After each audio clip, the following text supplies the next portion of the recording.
Hey, this is alignment part part 2. I did a little take on alignment, what we like to use and what's kind of become ingrained with myself and the folks at the table. But there's some alternate ones that I like, and I said I would share further, and I am. This is from Forbidden Lands, Free League. It's fun stuff. They don't have any alignment per se.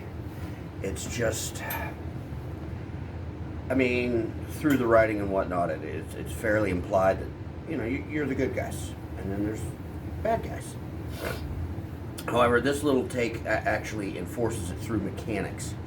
I'm going to read the coup de grace.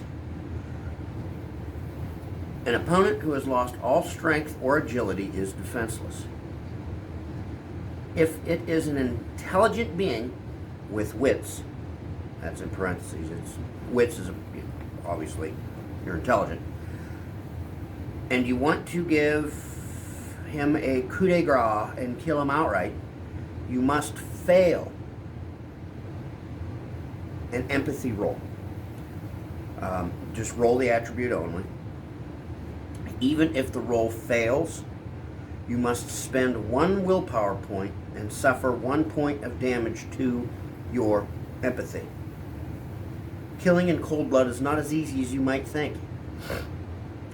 If you have the cold-blooded talent, then you can kill defenseless enemies without these negative effects, etc., etc. That's kind of neat. It's a short take. Light. Hey, you're the good guys. It's one way to look at it. You could house rule or tweak into your own game. Something that's of similar nature. Next, this take comes out of Knock, an old school gaming bric-a-brac. Number 2, excuse me, Knock number 2. Really love these. This one is the Gray Shaded Hex. It's on page 70. An alternative to the alignment chart. They're referencing the AD&D. You got your lawful good, lawful neutral, lawful evil, chaotic good, chaotic neutral, chaotic evil,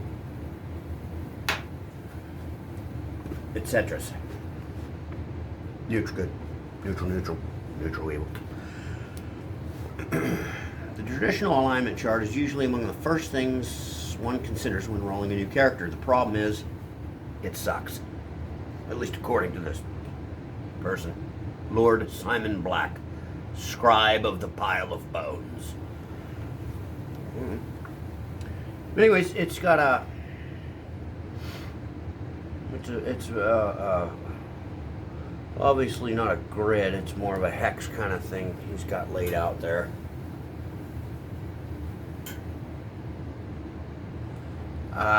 Just a quick example. There's the B's all the way down to the D's. B would be the bright trait, and D would be a dark trait. So you could have a combo and you get 3. So you can have all 3 bright traits, and all three of the bright traits are empathetic, protective, selfless. So lawful good, principled, and the D's, if you had all 3 D's, it would be callous, manipulative, self-entitled.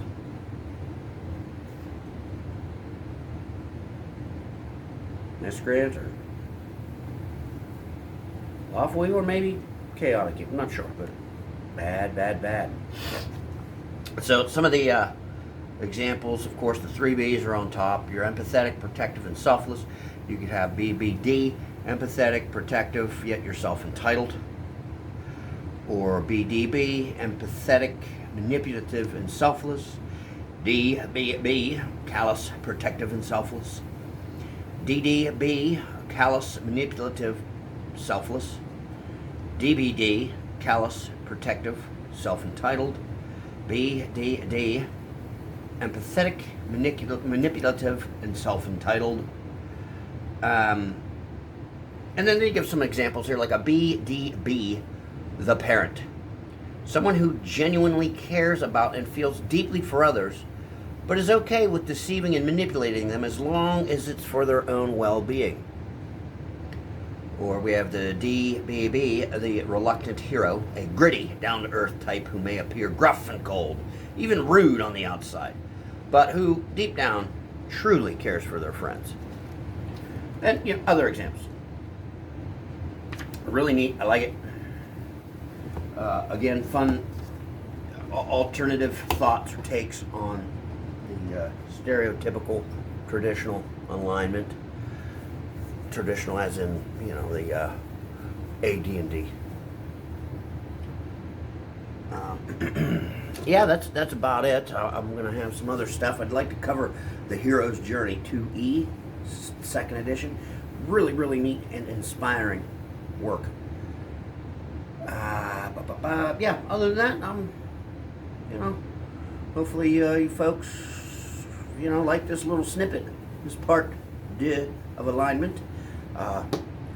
Throw out the likes, throw out the subscribes, and, comments, please, by all means. Until then, take care.